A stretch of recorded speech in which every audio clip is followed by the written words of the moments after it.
Nagkarambolang tatlong sasakyan sa Batac, Ilocos Norte. Isa sa mga driver patay sa lakas ng pagkakasalpok sa SUV. Nasa frontline ng balitang yan si John Aroa. Wasak na wasak ang kulay pulang kotse na yan sa highway ng Batac, Ilocos Norte.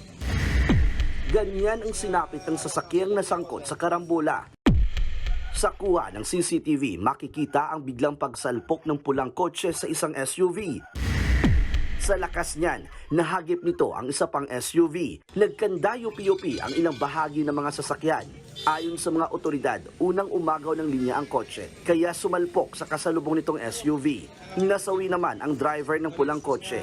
Sa huli, nagkaarigluan ng mga sangkot sa aksidente. Sa Baguio, nagtulong-tulong na ang mga otoridad na iangat ang tumagilid na jeep sa Cannon Road. Kwento nila, ipapasmoke test sana ang jeep nang mawalan ito ng preno kaya biglang tumagilid. Ligtas naman ang mag-anak na sakay nito. Nagkabanggaan naman ang isang motorsiklo at SUV sa Barangay Bantay sa Tabok City, Kalinga. Tumilapon ang dalawang sakay ng motor na parehong 15 anyos at pareho ring walang helmet. Patay ang angkas habang nagpapagaling naman sa ospital ang rider. Ayon sa mga otoridad, posibleng maharap sa reklamong paglabag sa Land Transportation and Traffic Code ang magulang ng minor de edad na rider. Nagbabalita mula sa Frontline, John Aroa, News 5. Mga kapatid, Jiggy Manikad po, iba na ang may alam at may pakialam sa panahon ngayon. Para sa konkreto, kumpleto at komprehensibong balitaan sa Frontline, mag-follow at mag-subscribe sa social media pages ng News 5.